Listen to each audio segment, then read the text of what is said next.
everybody, welcome back to my channel, Vlogsters. Hi. Every time he comes in here, I feel like he moves this table. How and why? That's the greatest question I would like to know. How and why?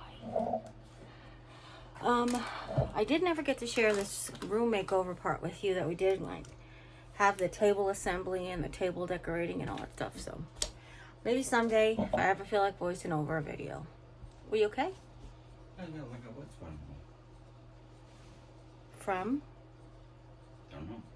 The potty? Was the floor in front of the potty wet? Not this potty. In the bathroom. Oh, okay. Sorry. It's okay.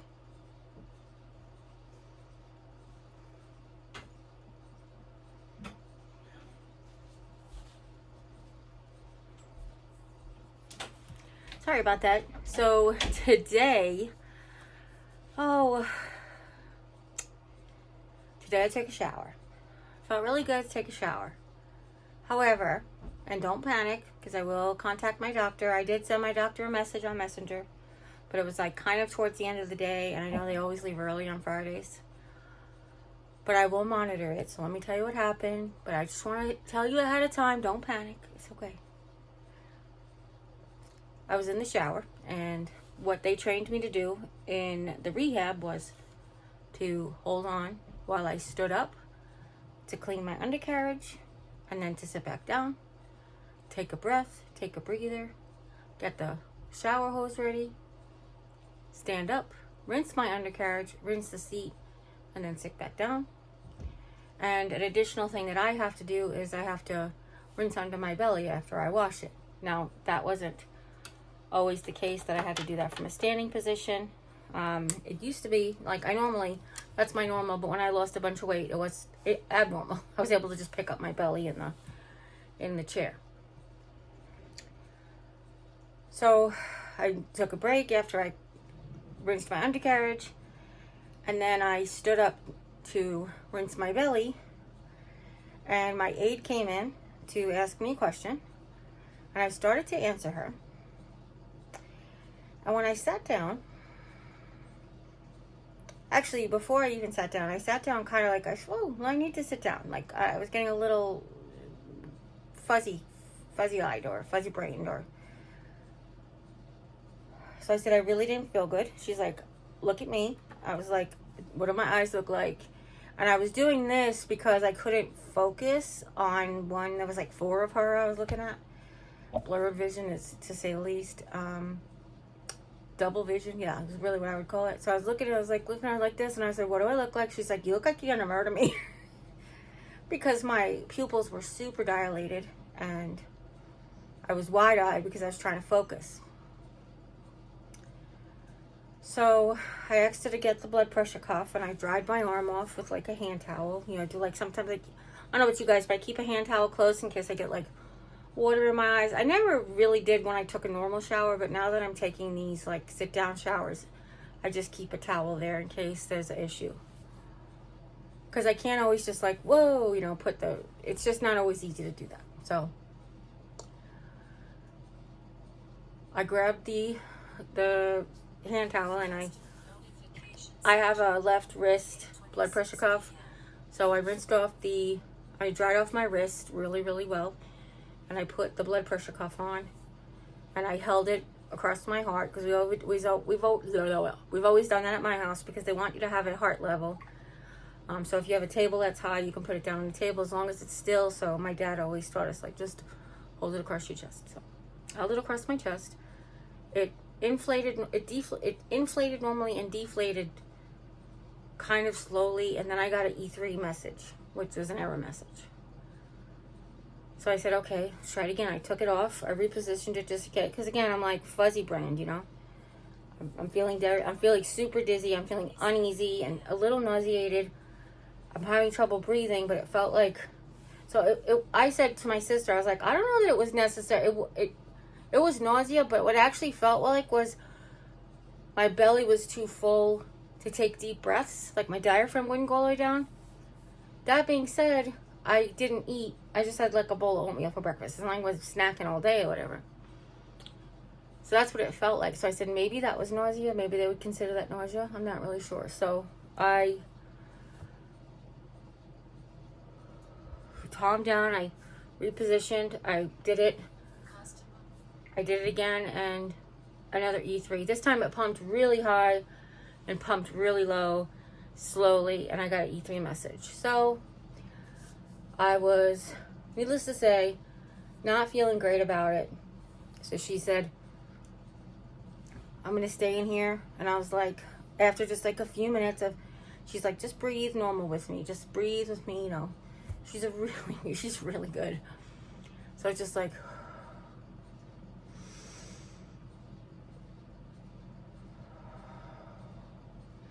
and after just a few deep breaths, I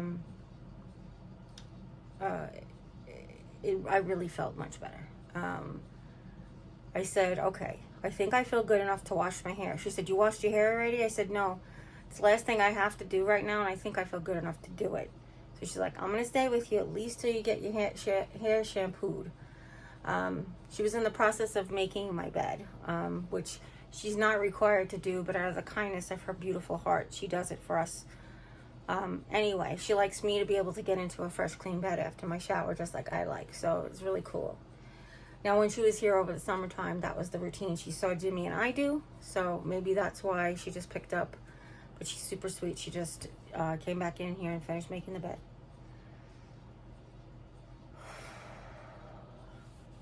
So then I shampooed and rinsed, and I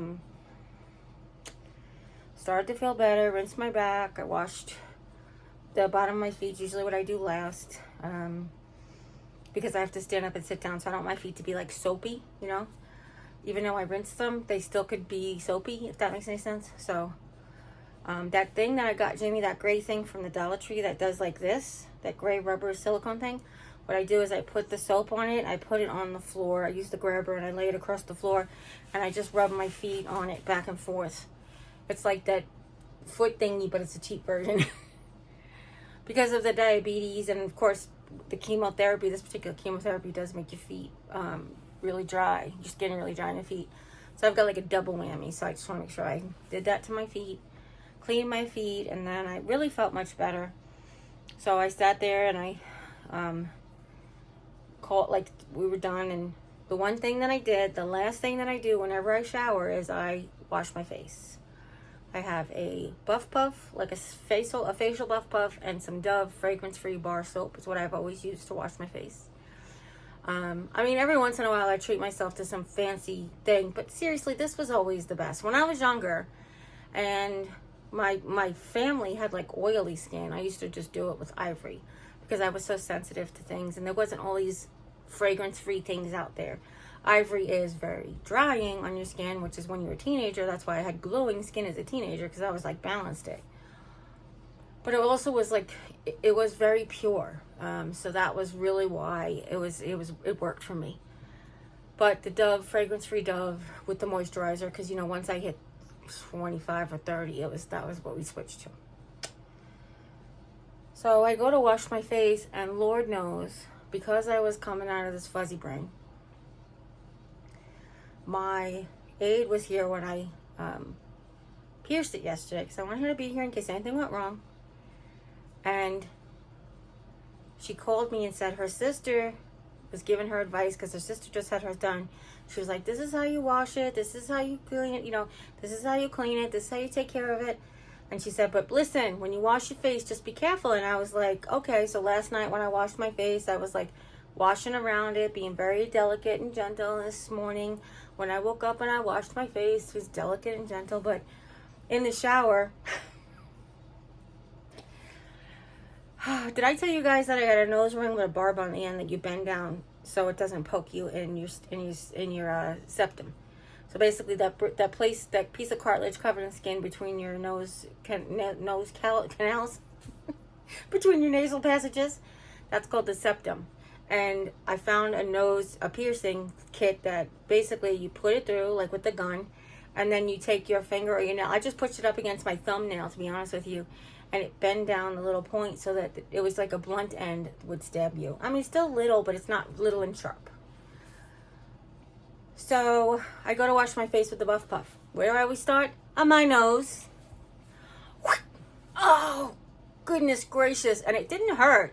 I just knew that I had pulled it out. Except I didn't. It was still stuck there. That barb that I had bent down was actually stuck in my skin. It didn't hurt. It might hurt you. It did not hurt me. But we couldn't just push it back in because the barb was like stuck in my skin. So we couldn't push it in. We couldn't pull it out. So she said, leave it. She said, leave it. I'm going to go get a straight one.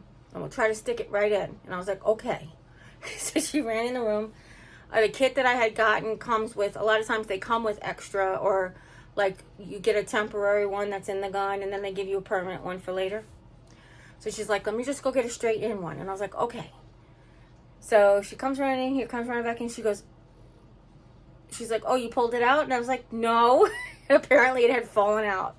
Just gravity. Maybe my skin was just like pushing it out because it wasn't belonging there. So she's like, okay, I see your hole. And she went, whoop. She's like, that's so easy. It must have helped. You healed so fast last night. How did that happen? I was like, so she just was able to pop this one back in. Now this one doesn't have the bend. I'm sorry, I didn't mean to look like I was picking my nose. I was just trying to be like, this doesn't have the bend inside. So it is straight. So if I do push it, it'll tap, tap, tap in my septum. But what I do, if you're ever interested in this, I push it, I just wiggle it so it goes straight down to the ground so I can blow my nose. And now it's like straight up and down. And it just takes a little twist of my nostril. That's it. Now it's straight up and down. So that was exciting. What a very eventful shower day. My back brace broke completely. And I don't know that I told you guys yesterday. I think I did. I told you that the brace lady was like, you don't need the binder. It's just there to help your tissue. So I was like, okay. I said, I know I need to hold my tissue in. So I put the binder on separate, like she had said I could. The problem was, you've watched me put my brace on before. I buckle the bottom of one side. I buckle the middle of one side. And I buckle them extra loose. I buckle them to the maximum amount of space, of slack, so that they can still Velcro. And then what I do is I come over here and I adjust it about halfway, and then I come and close it tight. Problem was, once I did this, like once I buckled the right side and I reached around to get the left, and if I pulled the front towards the back or the back towards the front, it would just pull the thing around. Because the binder is what kept it from shifting around my body. No more binder. It was on me. It was completely unstuck to the back brace. So I did not wear it. I had worn it to the shower because my aide helped me put it on. And when I was leaving the shower, I was like, what am I going to do? Because I can't get this back on. I'm wet, and it's like, and the binder doesn't work, and I'm sitting wrong. Like, I have to sit up straighter, and I can't really sit up straight in the shower. But when it was basically, when I had the resistance, it didn't make a difference. So we tried to put it on. She tried, and the thing is too is that in the shower, I have to do the whole right side, and I hit my elbow anyway. And so anyway, so what we ended up doing was, she took the office chair. I shuffled with the walker to the end of the bathroom, and then I sat on the office chair, and she wheeled me into the room like it was a wheelchair. And then I pivoted into the bed. So I felt a little safer doing that.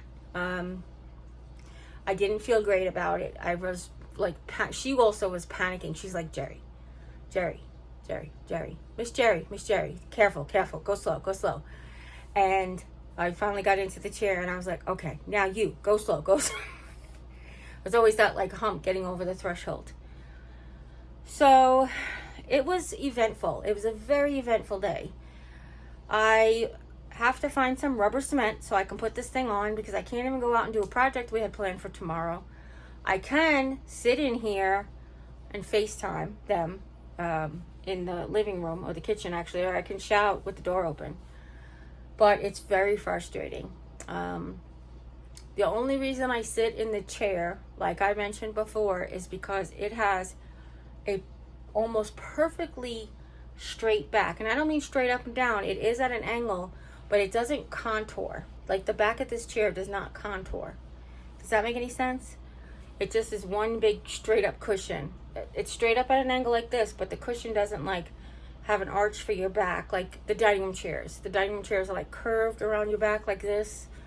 This one doesn't do that. Even the office chair has the contour for your back so that like you don't have an aching back after sitting in an office chair all day. So I don't know what I'm going to do. I may just ask them to help me put my brace back on.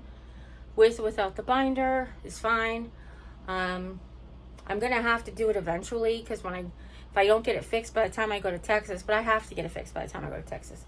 I told a friend who also crafts, and I was like, I'm just feeling like ripping out the E6000 because that's how mad I am about this whole situation.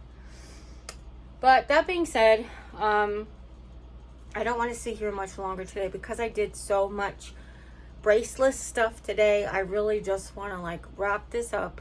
Basically what I did the rest of the time braceless was I came back in from the bathroom. I got in this chair while she finished making the bed. I stuffed the pillowcases, or I tried to help her stuff the pillowcases.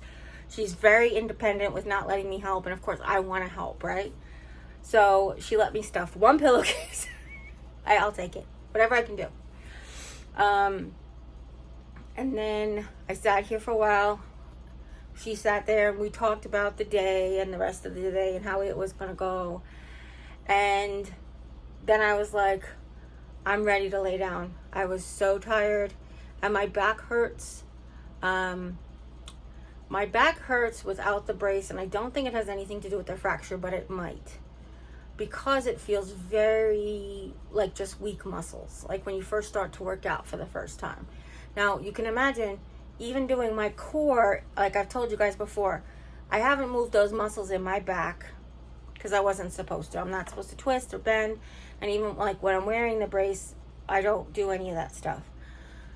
So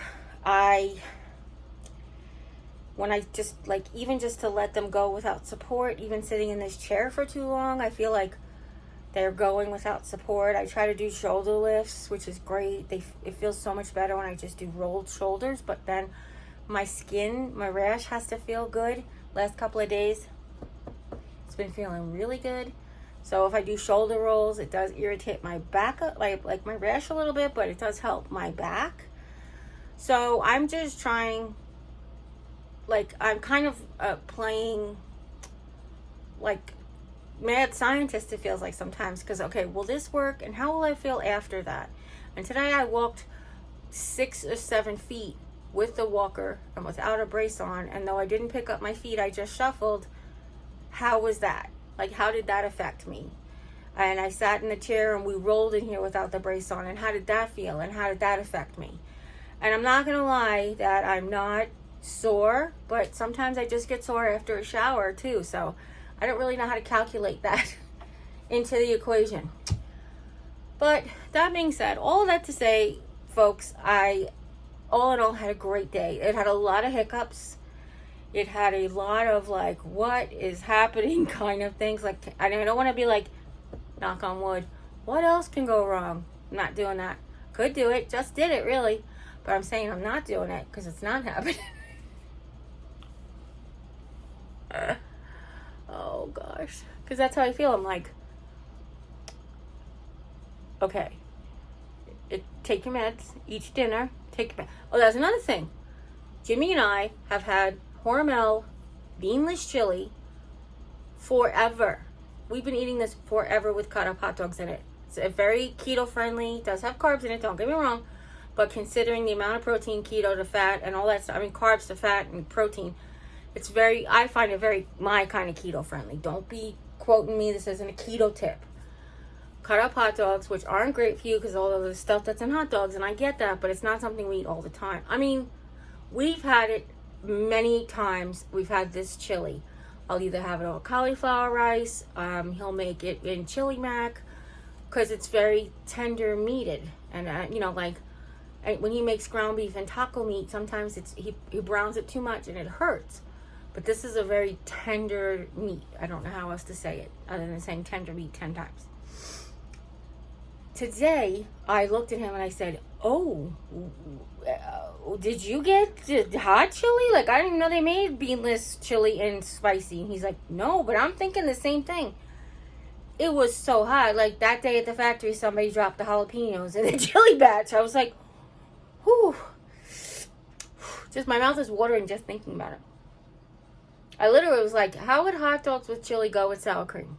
Ugh, gross. But so spicy. So spicy. I was like, okay, can't. So I asked him to get me a pint of keto ice cream, which is full fat, but low, like artificial sweetener. And I just opened it, and I never do this. I opened it and I just suck my tongue to it. Because the fat and the milk will help kill some of the capsaicin. So that actually did help a lot to like just cool it down instantaneously. And then I had some. So then I was like, okay, now I can have some. I am about to do my mouthwash, and this stuff is a killer, and it makes me bleed every time, and I'm going to do this tonight, and it's going to hurt. I'm not going to lie. That is going to hurt. That's the one that you use if you cannot brush your teeth. And I have the inside of my mouth. Now my tongue, this is making my tongue better, and this is making my tongue, this and the crushed pill is making my tongue not get worse. But now I'm starting to get in the insides of my mouth here. And the inside of my cheeks is what best want to say. The sides of my mouth would be the perfect way to put it. So it's made it difficult to brush. The brushing is actually hurting, and every time I brush, it makes my gums bleed. So, and irritated. So it's like, this makes my gums bleed, but doesn't irritate me. That makes my gums bleed and irritates me, plus the sores in the sides of my mouth. You know, this kind of burns for like 10 minutes. That burns like hours, is what I mean, I guess. So, when I go to do this, it's gonna be fun, boys. It's gonna be fun. This didn't hurt to do. I said yesterday in the vlog, when I like crinkle my nose, I could feel it. It felt like a tender pimple, like one of those deep in pimples. Today, it doesn't bother me at all. Like, it really doesn't bother me at all. Just like, if you're thinking about doing it. Everybody who's commented in my family and friends were like, oh, you put it back so far. I was like, listen, my nose is too fat. I had to tell everybody the story. I was like, I tried to put it up here, and my freaking thing wouldn't go through my fat nose.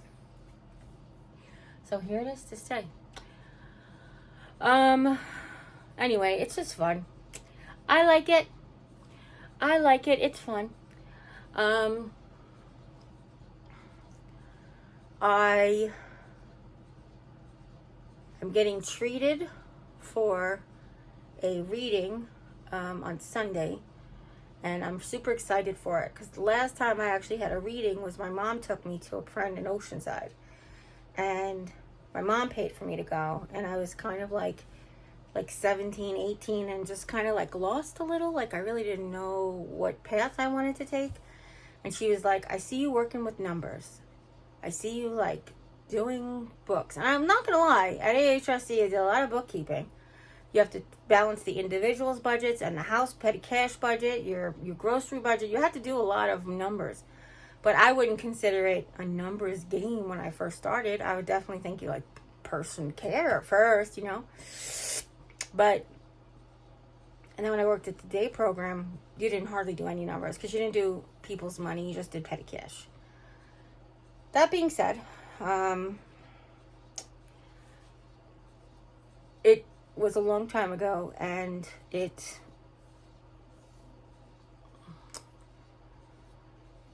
the only reason I didn't go since was because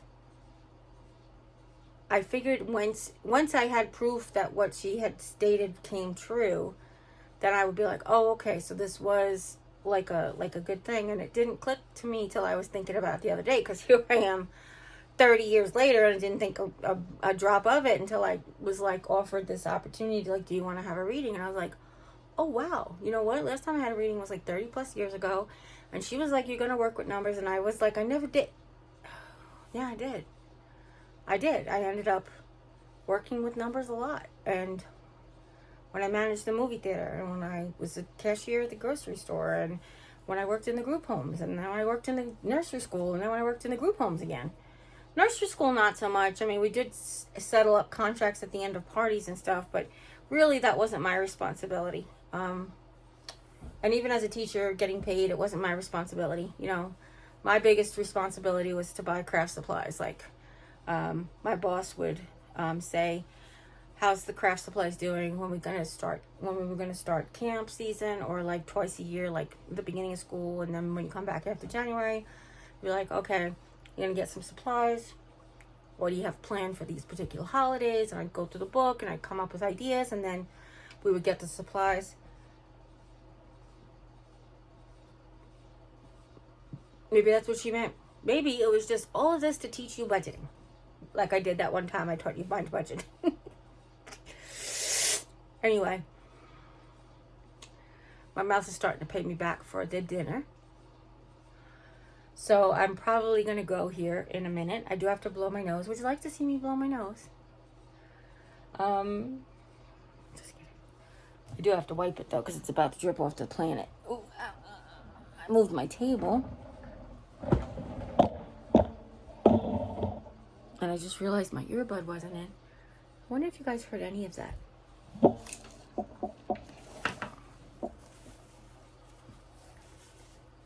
So I go tissue down, and that's all. That's it. That's it. No stabbies. Not hard. And then I make sure it's still in there. Oh, I love you guys. I do. If nobody's told you today you're loved, I think this is like a good length. I know. I didn't mean to like just have a squirrel moment, but I feel like this little length is pretty good. When I cut it too short, too shaved, I feel like it's just like, I look like balding. I don't know. Whatever. Bleach it. I don't care. Do something. But listen, sorry. I love you. Hopefully I made you smile today. If nobody's told you today that you're loved, please come by and hear how much I love you, because you guys really make my life special. You do. You make my life very special. And I feel very, very grateful to have every one of you in my life. And that is the God's honest truth. So thank you. And as always, you take care. God bless. And we'll see you next time. Bye. Bye, everybody. Bye.